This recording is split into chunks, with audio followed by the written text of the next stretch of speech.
করা যেহেতু আমাদের গুরুত্ব ফজিলত অনেক। সম্মানিত হাজিরিন, আল্লাহর নবী নবী মুহাম্মদ রাসূলুল্লাহ সাল্লাল্লাহু আলাইহি ওয়াসাল্লাম নবী আমার মদিনার নববী শরীফে বসা এমন সময় শেরে খোদা হযরত আলী রাদিয়াল্লাহু তাআলা কে ডাকলেন। আর আপনার নবী হযরত আলী রাদিয়াল্লাহু তাআলা কে ডাকলেন।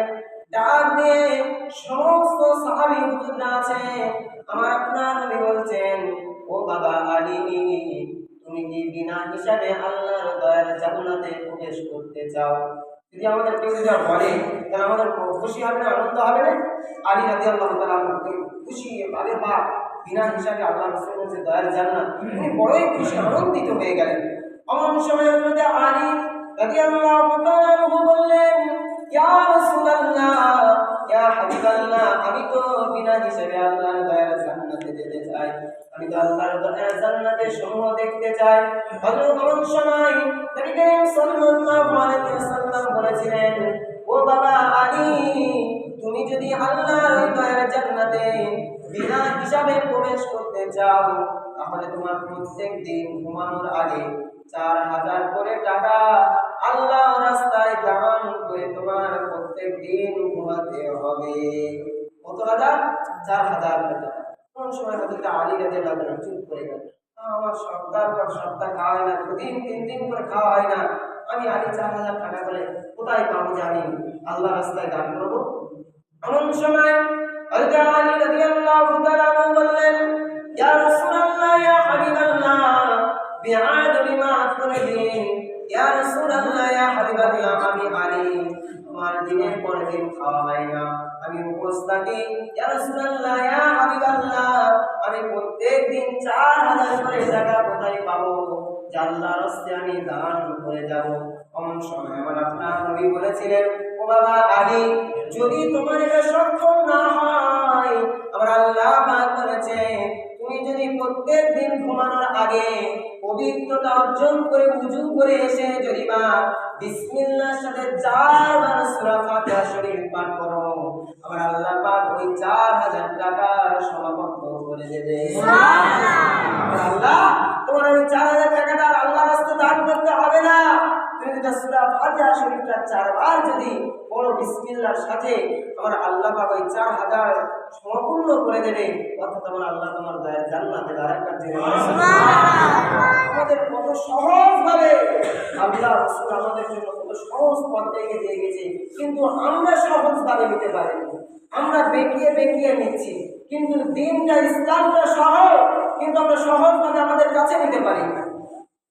সম্মানিত হাজির, আল্লাহর নবী নবী মুহাম্মদ রাসূলুল্লাহ সাল্লাল্লাহু আলাইহি ওয়াসাল্লাম আবার হযরত আলীকে ডেকে বললেন, ও বাবা আলী, তুমি জান্নাতে প্রবেশ করবে, তোমার এই জান্নাতে প্রবেশ করতে গেলে ওই যে জান্নাতটা আল্লাহ তোমাকে দেবে, ওই জান্নাতটা তোমার কেনা লাগবে, ওই জান্নাতটা তোমার পৃথিবীর জমিন থেকে কেনা লাগবে, কেনার পরে তবে তুমি জান্নাতের ভিতরে প্রবেশ করতে পারবে।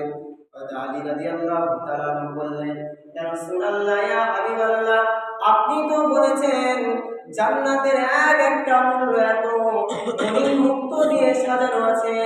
ইয়া রাসূলুল্লাহ, ইয়া হাবিবাল্লাহ, পৃথিবীর যদি বা আসমান জমিন বিক্রি করে দেওয়া হয় তো একটা জান্নাতের টাকা হবে না। ইয়া রাসূলুল্লাহ, ইয়া হাবিবাল্লাহ, আমি আলী কেমন করে জান্নাতটা পৃথিবীর জমিন থেকে কিনবো?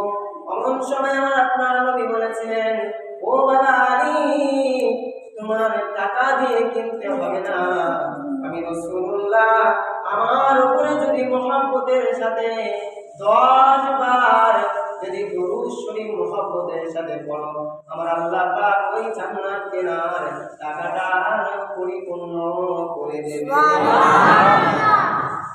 10 বার তোমার দিবা, আমি রাসূল আমার মহব্বতে দিবা, তুমি দুরূদ শরীফ পড়ো। তাহলে আমাদের করতে হবে এগুলো, যেহেতু এগুলো আল্লাহ রাসূল বলে দিয়ে ছোট ছোট আমল, বেশি যে বড় বড় আমল মুখস্থ করতে হবে আমাদের সকলের জানা, সূরা ফাতিহা সকলের জানা, দুরূদ শরীফ সকলের জানা, এগুলো সকলের জানা। আল্লাহর নবী যখন মদিনা নববী শরীফে বসা, এমন সময় হযরত আলী বললেন,